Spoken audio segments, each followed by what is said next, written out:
여러분들 잘 먹고 잘 사시죠? 왜 웃으세요? 예. 이 먹고 사는 문제가 장난이 아니에요. 여러분 돈이 있어도 못 먹고 못 살 수 있습니다. 여러분들이 무인도에 떨어졌는데 거기에 금은 보화가 있어도 먹을 게 없으면 굶어 죽을 수밖에 없죠. 그만큼 먹고 사는 게 그렇게 중요합니다. 제가 이런 기사를 접했는데요. 여러분 아랍에미리트라는 나라 아시죠? 그 나라가 석유하고 그 천연가스가 무진장 많이 나는 나라입니다. 그래서 되게 부자 나라예요. 돈도 많고. 근데 그 나라의 전체 면적의 97%가 사막이랍니다. 그래서 뭐를 심을 수가 없어요. 그리고 경작지가 전체 국토의 0.4%래요. 그러니까 거의 없는 거나 마찬가지죠. 그리고 거기에다 심는 게 뭐냐면은 대추 야자나무를 심는데요. 그러니까 제가 여러 번 말씀드렸지만 저희가 보는 팜추리 있잖아요. 팜추리 그 맨 꼭대기에 보면 대추가 달려 있어요. 근데 그쪽 동네는 그런 나무를 많이 심더라고요. 그게 잘 되나 봐요. 그러니까 이 사람들이 먹을 게 없으니까 인도나 파키스탄 같은 데서 쌀이나 뭐 이런 음식 재료 같은 거를 수입을 해서 먹는 거예요. 근데 문제는 뭐냐면 그 주위에 있는 국가들도 사막이잖아요. 그러니까 쉽게 살 수가 없는 거예요. 그래서 멀리 가지고 와야 되는데 이 사람들이 이제 결단을 내린 거죠. 이렇게 살다가는 우리가 다 굶어 죽겠다. 그래서 한국에다 연락을 했어요. 2018년도에. 그래서 한국에 연락을 해갖고 사막에서 자랄 수 있는 벼를 좀 개량을 해달라. 네. 사진 있나요? 없어요? 네. 여기 나오네요. 그래서 한국에서 이런 벼를 만들었어요. 그래서 사막에다 이런 벼를 작년 11월 25일에 심었는데 지금 한 6cm, 7cm, 아니 6인치, 7인치가 자란 거예요. 그리고 얘네들이 이제 안 죽고 잘 자라면 금년 4월 달에 수확을 거둘 수가 있다는 거예요. 참 여러분들이 안 놀라는 게 난 너무 놀라워. 아니 어떻게 그 물이 이렇게 흥건한 데서 이게 벼가 자라야 되는데 사막에서 벼가 자라는데 여러분들은 뭐 놀라지도 않고 표정이 이런 거야. 아니 마트 가서 있는 건데 뭘 그렇게 흥분하면서 얘기를 하나, 이런 눈으로 저를 쳐다봐요. 애 먹고 사는 게요 쉬운 일이 아니에요. 저희 딸이 며칠 전에 W2 폼을 가지고 왔어요. 얘가 이제 처음 일한 거죠. 그 아빠 이게 뭐 하는 거야? 이러면서 가져온 거야. 처음 일하니까. 그래서 제가 가르쳐 줬어요. 이거 텍스 보고할 때 쓰는 거라고. 그러면서 속으로 너도 이제 먹고 사는 그 전쟁에 너도 뛰어드는구나. 제가 이렇게 생각을 했어요. 예수님 당시에도 그랬고요. 지금도 그렇고요. 먹고 사는 문제가 우리한테는 가장 큰 문제입니다. 맞습니까? 네. 유엔에서 발표한 것을 보면요. 아직도 9명 중에 1명은 배가 고픈 상태로 살아가고 있답니다. 그렇게 굶는 사람들이 많고 이제 굶어서 죽는 사람들이야 뭐 말도 못하죠. 사실 오늘은 저희가 3절밖에 읽지 않았지만 요한복음 6장 전체에 대한 설교라고 생각하시면 될 것 같습니다. 왜냐하면 이 사도 요한이 요한복음을 기록할 때 상당히 그 의도를 가지고 기록한 것을 볼 수가 있어요. 특히 6장에서 뭐 다른 장들도 마찬가지지만 6장의 제일 앞부분에 보면은요 5,000명, 남자만 5,000명인데 그 5,000명을 먹인 오병이어 사건이 기록되어 있어요. 그리고 예수님이 제자들이랑 가버나움에 가서 거기에서 사람들이랑 대화하는 내용이 나와요. 그런데 재밌는 것은 뭐냐면 오병이어 사건과 가버나움에서 일어났던 사건 그 가운데 아무런 관계도 없는 예수님이 호수 위를 걸으시는 그 장면이 나와요.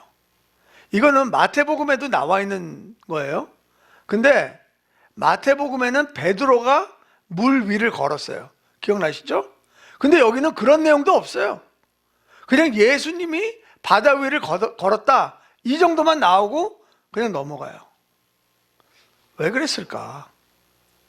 여러분, 5천 명을 먹인 사건은요, 광야에서 이스라엘 백성이 방황할 때, 방랑할 때 하나님이 만나를 주셨다는 그 표적의 재조명이에요.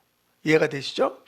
그러면 예수님이 바다 위를 걸으신 사건은요, 이스라엘 백성들이 애굽에서 노예 생활할 때 홍해를 걷는 사건에 대한 재조명이에요.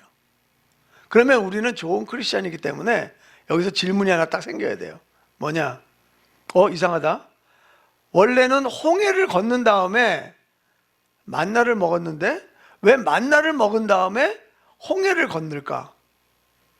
그리고 왜 뜬금없이 갑자기 예수님이 그 바다 위를 걸으시는 그 장면을 짧게 한 4절, 5절 이 정도만 집어넣었을까? 제 생각엔 그래요. 이스라엘 백성이 애굽에서 노예 생활을 하다가 홍해를 건너서 해방을 시켜주신 거예요. 아멘. 그렇다면 요한복음 6장에서는요, 우리가 먹고 사는 문제에 대해서 노예 생활을 하는데 하나님께서 거기에 대한 해방을 해 주시겠다는 표적의 의미라고 저는 생각해요. 기쁘지도 않으세요? 먹고 사는 문제가 이제 해결되는데. 왜냐하면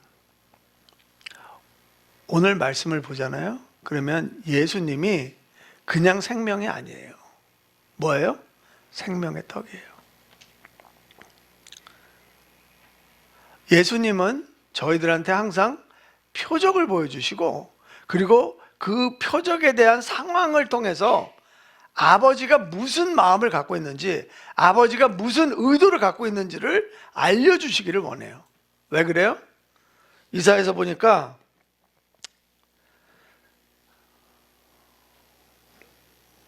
꼭 찾으면 안 나오더라. 네, 여기 있습니다. 이는 내 생각이 너희의 생각과 다르며 내 길은 너희의 길과 다름이니라. 왜냐하면 하나님이 생각하시는 거하고 우리가 생각하는 게 전혀 다르다는 거죠.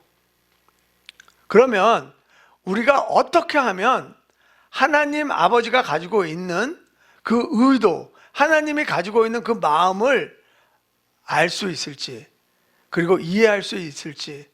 그래서 오늘 예수 그리스도께서 오병이어라는 표적을 통하여서 하나님의 마음을 전해주고 싶으신데 그거를 우리가 어떻게 알 수 있는지 거기에 대해서 잠깐 나누려고 합니다.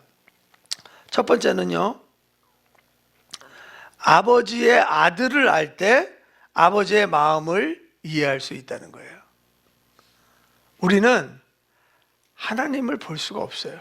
맞습니까? 하지만 성경에 나와 있는 예수 그리스도를 통해서 아버지를 간접적인데 직접 볼 수가 있는 거예요. 35절 한번 보겠습니다. 같이 읽을까요? 예수께서 이르시되 나는 생명의 떡이니 내게 오는 자는 결코 줄이지 아니할 것이요 나를 믿는 자는 영원히 목마르지 아니하리라. 요한복음 11장에 보면 예수님께서 나는 부활이요 생명이니 이렇게 얘기하셨어요. 근데 여기에서는 나는 생명의 떡이요 이렇게 얘기하시는 거예요. 차이가 뭘까요? 예수님은 생명의 본체세요. 본질이세요. 그렇지만 예수님이 지금 요한복음 6장에서 내가 누군지를 말씀해 주고 싶은데 그 내용이 뭐냐면 내가 생명인데 나는 그 생명을 너희들한테 나눠주고 싶다. 너희들이 먹고 사는 문제 때문에 노예같이 살지만 내가 그거를 해방시켜주기 위해서 내가 생명의 떡으로 왔다 이야기하시는 거예요. 그런데 우리가 예수님이 누군지 잘 모른다면, 우리가 예수님에 대해서 오해를 하고 있다면 이게 신앙생활이 이게 쉽지가 않은 거예요.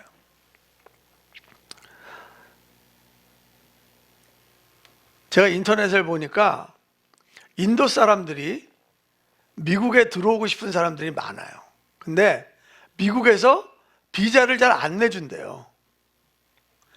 인도에 가면은 비자신 사원이 있답니다. 네. 하나 이렇게 뭐 하나 만들어 놓고 그리고 하루에 수천 명이 와서 거기서 비는 거예요. 미국에서 비자 나오게 해달라고. 그리고 비행기 사원도 있어요. 그러니까 인도에 사는 사람들이 비행기를 한번 타보는 게 소원이에요. 그래서 비행기 사원에 가서 나 비행기 한번 타게 해달라고 비는 거예요. 그리고 거기는요, 쉽게 얘기할게요. 헌금을 모형 비행기를 갖다 놓는다고 해요. 거기 사진도 나와 있더라고요. 다 그런 건 아니에요. 그리고 여러분들은 그렇지 않아요. 그런데 그래도 생각보다 많은 크리스찬들이 예수님을 그렇게 생각한다는 거예요. 내가 원하는 게 있어요. 내가 바라는 게 있어요. 그런데 내 힘으로는 안 돼. 누군가 나를 도와줘야 돼. 어딘가 내가 의지하고 싶어. 그게 예수님이라는 거예요. 예수님은 그런 뜻에서 이 땅에 오신 게 아니고, 예수님은 그러려고 오신 게 아닌데 우리는 자꾸만 착각하는 거예요. 우리가 착각할 때 무슨 일이 일어나냐면은 우리가 예수님한테 시험이 든다는 거예요. 여러분 이런 소리 들어봤죠? 교회 처음 나갔는데 교회 갔더니 또 돈 얘기하더라. 그래서 나 교회 안 나가. 그런 얘기 들어보셨죠? 내가 뭐 교회에서 뭐 봉사를 한번 하려고 그랬는데 무슨 일이 일어나고 나 더 이상 봉사 안 할래. 이런 얘기 들어보셨죠? 그 왜 그런 줄 아세요? 왜 그러냐면 뭐 다 그렇다는 건 아니에요. 우리 머릿속에 틀이 있어요. 박스가 있어. 근데 그 박스 안에 하나님을 집어넣는 거예요. 그리고 하나님이 내가 생각하는 그 박스 안에서 나오시잖아요. 그러면 내가 거북한 거예요.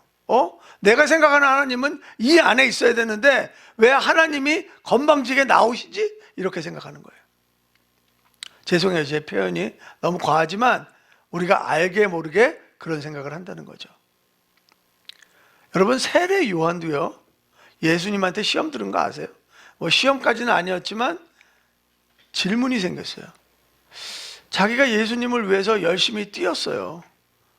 근데 예수님이 하는 걸 보니까 자기가 생각하는 메시아가 아니야.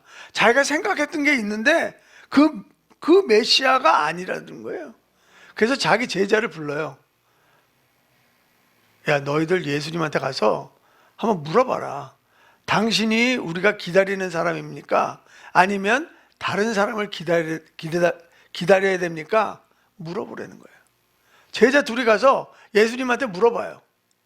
그랬더니 예수님이 뭐라 그러시냐면 내가 맹인도 고치고 내가 절름발이도 고치고 중풍 환자도 고쳤는데 이게 무슨 뜻이냐? 하나님 나라가 왔다는 거거든요. 그러면서 예수님이 이런 말씀을 하세요. 누구든지 나로 말미암아 실족하지 아니하는 자는 복이 있도다. 우리는 예수님을 오해해 갖고요, 예수님한테 시험이 들어요. 예수님한테 실족이 돼요. 그리고 교회를 떠나는 사람들이 있고요, 그 다음에 이 신앙을 저버리는 사람들이 있다는 거예요. 예수 그리스도를 똑바로 안다는 게 되게 중요해요. 예수 그리스도를 똑바로 안다는 게 뭘까? 제가 볼 때는 몇 가지 방법이 있어요. 그런데 중요한 것만 얘기할게요. 여러분들은 교회를 선택하는 게 뭐 어떻게 생각하는지 모르겠어요. 특히 이민자들은요, 이민을 왔다는 소리는요, 뿌리가 잘렸다는 소리예요. 그래서 뿌리가 잘렸기 때문에 움직이는 게 자유로워요. 그래서 교회도 자유롭게 움직여요. 근데 여러분, 삶 속에서 여러분들한테 딱 맞는 신앙의 공동체에 들어간다는 게 그게 얼마나 큰 복인지 몰라요. 또 하나, 여러분들 삶에 정말 믿음의 선배가 있으세요? 정말 내가 저 나이 되면 내가 저렇게 믿음 가지고 살면 좋을 텐데, 이렇게 존경하는 분들이 있으세요? 여러분들 있으셔야 돼. 왜냐하면 그거를 보고 따라가는 거하고 안 보고 따라가는 거하고는요, 신앙 자체가 질이 달라져요. 그런데 마지막으로 말씀드리는 거는 여러분들도 다 아시겠지만 말씀이에요. 여러분 아침마다 묵상하시죠? 그냥 안 해도 한다고 그러세요. 묵상하시죠? 근데 이 묵상이란 뜻은 뭐예요? 되새김질하다. 되새김질하다. 소같이 한번 아침에 여물을 먹어요. 그러면 계속 위가 4개잖아요, 소가. 그러면서 이거를 돌려가면서 계속 씹어 먹는 거예요. 근데 제가 토렴이라는 단어를 배웠어요. 여러분 토렴이 뭔지 아세요? 네, 저를 이상한 눈으로 쳐다보지 마시고, 토렴은 뭐냐면 옛날의 조리 방식 중에 하나예요. 무슨 소리냐면 옛날에는 밥을 전기밥솥에서 안 하잖아요. 가마솥에서 한단 말이에요. 그러면 가마솥에서 밥을 해놓은 다음에 다 퍼내요. 그럼 밥이 식잖아요. 그러면 식당에서 국밥을 팔 때 국그릇에다가 식은 밥을 놓고 그 다음에 뜨거운 국물을 거기다 부어요. 그리고 따라내요. 그 또 붓고 따라내고 또 붓고 따라내고 한 10대 해요.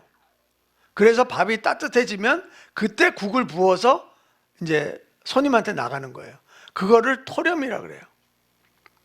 근데 그냥 뜨거운 밥을 국에다 말아 먹는 거하고 식은 밥을 토렴을 해서 먹는 거하고 맛이 다르대요.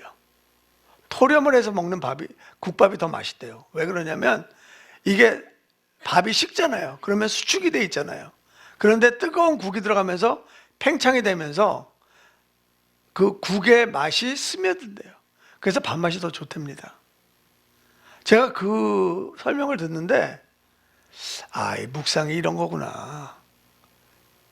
우리가 아침에 말씀을 보고 하루 종일 살면서 그거를 꺼냈다가 묵상했다. 꺼내서 묵상하고 꺼내서 묵상하고 이러면서 하나님의 말씀이 내 삶 속에 스며드는 게 묵상이구나, 이런 생각이 드는 거예요. 전에는요, 제가 아침에 묵상하잖아요. 점심 먹을 때 내가 오늘 아침에 무슨 묵상했지? 생각해 보면 기억이 안 나요. 그건 묵상이 아니에요. 정말 묵상은 하루 종일 내가 아침에 본 말씀을 곱씹는 거예요. 그게 뭐예요? 그게 바로 하루 종일 하나님한테 의지한다는 거죠. 하나님과 관계를 맺고 산다는 거죠. 우리가 그렇게 할 때 하나님의 우리가 마음을 읽을 수 있다는 거예요. 두 번째는 우리가 아버지의 일을 할 때 아버지의 마음이 있는 곳을 찾을 수 있다는 거예요. 여기 보면 27절 말씀입니다. 같이 한번 읽어볼까요? 썩을 양식을 위하여 일하지 말고 영생하도록 있는 양식을 위하여 하라. 이 양식은 인자가 너에게 주리니 인자는 아버지 하나님께서 인치신 자니라.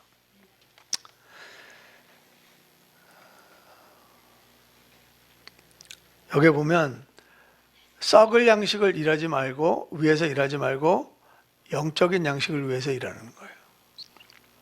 제가 한번 이렇게 얘기해 볼게요. 우리는 지금 이 세대는 가격은 알지만 가치는 모르는 세대예요. 우리가 차 타고 지나가다가 좋은 집이 있잖아요. 그러면 그 집 가격은 알아요. 그런데 그 집에 살고 있는 가족의 가치는 몰라요. 우리가 차 타고 가다가 좋은 차가 지나가요.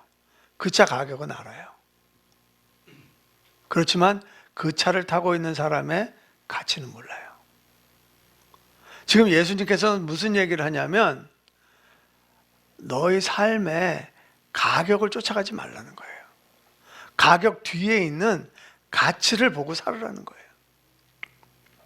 여러분, 오병이어 사건이 일어날 때 예수님이 빌립한테 뭐라고 얘기하시는지 기억나세요? 예수님이 빌립한테 이렇게 물어봐요. 여기 이렇게 많은 사람이 있는데 어디에서 우리가 떡을 사서 이 사람들을 다 먹일 수 있겠냐 물어봐요. 빌립이 뭐라고 얘기해요? 예수님 200데나리온 갖고도 이거 다 못 먹이는데요? 이렇게 얘기를 해요. 질문을 잘 보세요. 예수님이 야, 우리가 얼마가 있어야지 이 사람들한테 다 떡을 먹이겠냐? 이렇게 물어보셨어요? 아니면 우리가 어디서 이 떡을 사올 수 있겠냐? 물어보셨어요. 만나가 어디서 왔나요? 하늘에서 왔잖아요. 예수님 마음속에는 내가 이 사람들을 먹일 때 이 떡이 하늘에서 오는 것을 보여주고 싶은 거예요. 그런데 그 가치는 모르고 빌립이 목사님, 내 가격은 알아요. 한 200데나리온 들어가요. 이렇게 얘기하는 거예요. 우리가 살 때요, 그렇게 살아갈 때가 너무나 많아요. 내가 이거를 하면은 내 가족한테 어떤 가치를 부여할 수 있는가, 이 생각을 하지 못하고 이거 하는데 이렇게 많이 돈이 들어가네? 이 생각을 먼저 한다는 거죠.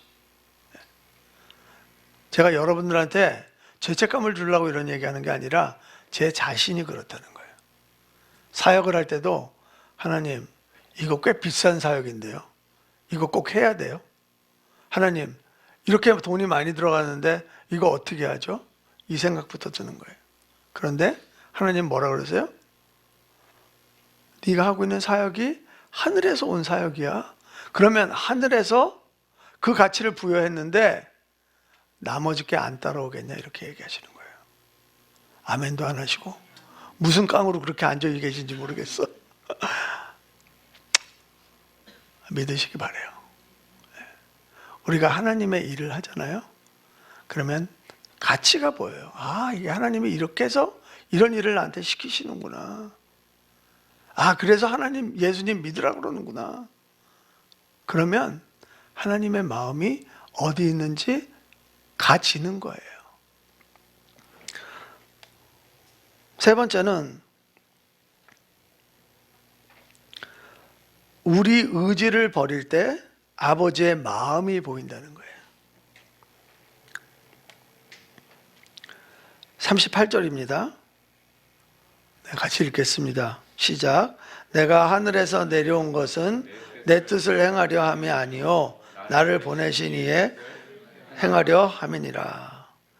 자, 생각해 보세요. 예수님이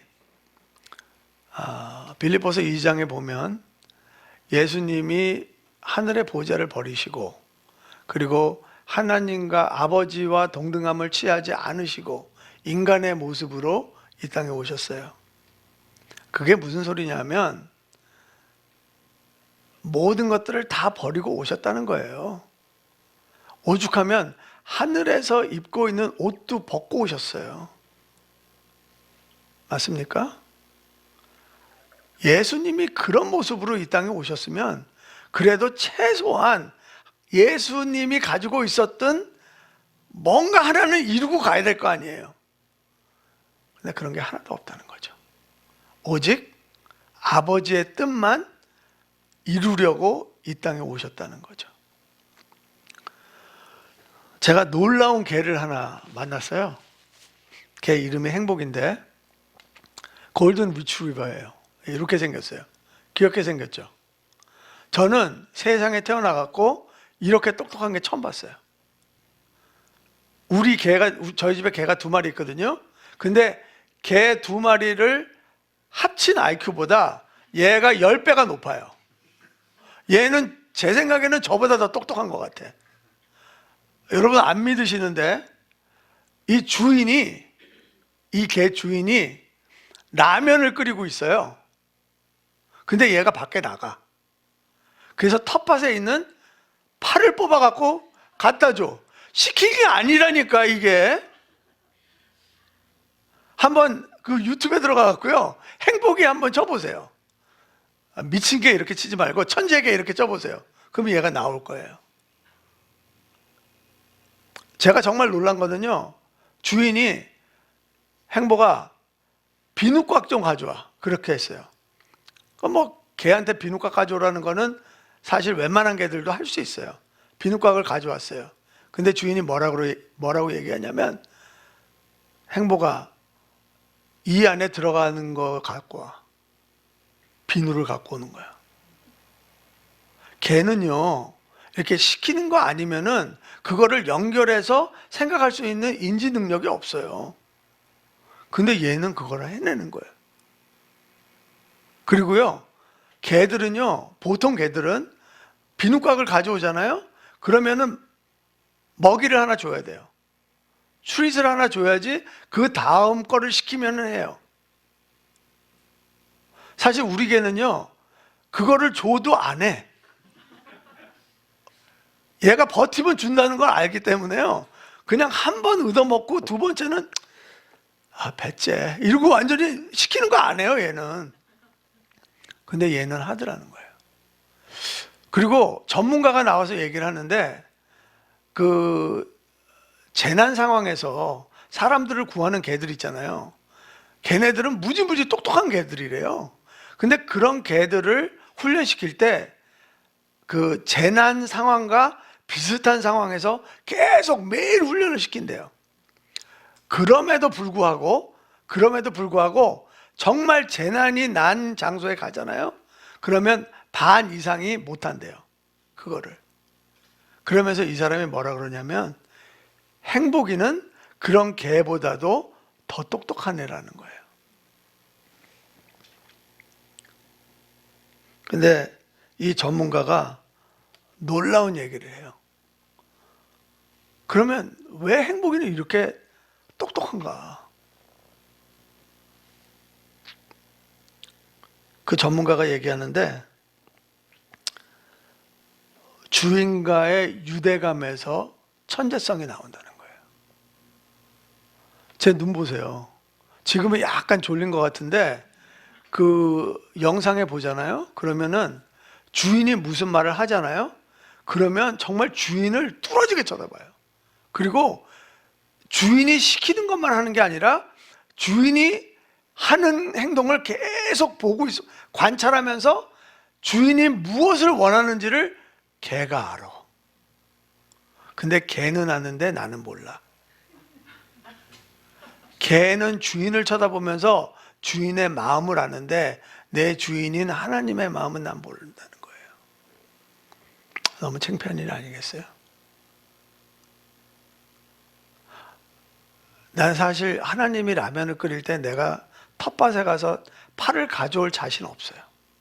솔직히. 근데 그렇게 하나님 잘 알지 못해. 근데 얘는 그러더라는 거예요. 누가 가르쳐 줬나요? 주인이 한 번도 행복이한테 너 내가 라면 끓이면 파 가져와 이런 얘기 한 적 없어요. 근데 행복이는 자기 주인을 보니까 라면 끓일 때 파를 넣더라는 거예요. 그리고 파를 가져오더라는 거예요. 제가 이걸 보면서요 사실 많이 회개했어요. 나는 이게 크리스찬이라고 살면서 이게 뭐 하는 짓인가? 나는 뭐 하나님의 마음도 모르고 하나님의 뜻이 뭐 어디에 있는지도 모르고 그냥 교회 왔다 갔다 하면서 목사라고 폰만 잡고 사는 게 아닌가, 이런 생각을 한 적이 있어요. 제가 행복이를 보면서 느낀 게 하나 있어요. 뭔지 아세요? 신앙은 놀이다. 따라해 보세요. 신앙은 놀이다. 왜 제가 그런 소리를 하냐면 그 전문가가 이렇게 얘기를 하더라고요. 행복이는 주인이 시키는 게 심부름이 아니라고 느낀대요. 그리고 행복이는 주인 앞에서 무슨 생각을 하냐면 주인이 나한테 얘기하면 나 그거 가지고 놀아야지, 이렇게 생각을 한다는 거예요. 여러분, 교회 다니면서 힘들 때 있죠. 그리고 크리스찬으로 살아가면서 버거울 때 있죠. 저도 그랬어요. 저 짐으로 생각했어요. 근데 지금부터 놀이로 생각하시기 바래요. 놀이로 생각하잖아요? 그거 하나 차이인데, 개념의 차이인데 힘들지가 않은 거예요. 그리고 재밌는 거예요. 여러분, 우리가 그렇게 살 때 여러분과 저의 천재성이 나온다는 거예요. 어딜 가도 두각을 나타낼 수 있다는 거예요. 요셉같이. 요셉이 그렇게 살았잖아요. 여러분, 요셉이 그때는 성경도 없을 때잖아요. 근데 어떻게 사람들이 요셉은 하나님을 경외하는 사람인지 어떻게 알았을까요? 요셉이 이렇게 청소하다가 몰래 창고에 가서 막 기도하고 그랬을까요? 하나님, 내 빨리 이 자리를 뜨게 해주세요, 이렇게 기도하고 그랬을까요? 감옥에 들어갔을 때 자기 감옥에서 하나님 앞에 기도만 했을까요? 저는 그렇다고 생각 안 해요. 자기 일에 충실했다고 생각해요. 근데 그 일을 놀이같이 한 거예요. 어느 누구도 그렇게 할 수 없는 상황에서 요셉은 놀이같이 했기 때문에 사람들이 봤을 때 저 사람은 하나님과 함께하는 사람이구나, 저는 그렇게 알았을 것 같아요. 신학적인 거는 뒷받침이 안 됩니다. 근데 제 생각엔 그래요. 여러분 삶에 신앙이 놀이가 되시기를 그리스도 이름으로 축원합니다. 한번 해보세요. 정말 재밌어요. 야, 하나님이 이런 거 하시려고 그러네? 나 그럼 해야 되겠다. 두려움이 없어져요.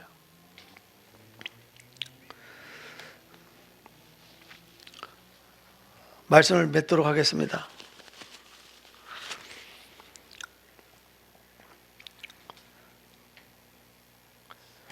아버지의 마음엔 우리가 있다는 거예요. 제가 40절을 보면서 이런 생각을 했어요. 한번 볼까요? 내 아버지의 뜻은 아들을 보고 믿는 자마다 영생을 얻는 이것이니 마지막 날에 내가 이를 다시 살리리라. 이게 하나님 마음이잖아요, 지금. 근데 하나님 마음에 뭐가 있냐 하면 여러분과 저만 있다는 거예요. 다른 거 생각 안 하신다는 거예요. 내가 어떻게 하면 너희들 생명을 주고 생명의 떡을 나눠 먹게 해서 내 품으로 돌아올 수 있게 할까? 이것만 생각하신다는 거예요. 원래는 받아먹는 사람이 더 안달이 나야 되는 거 아니에요? 근데 주는 분이 더 안달이 나. 이거 안 먹으면 죽는데, 이거 꼭 믿어야 되는데, 그리고 나랑 영원히 살아야 되는데. 그 하나님 마음에 여러분이 있다는 거 기억하시기 바랍니다.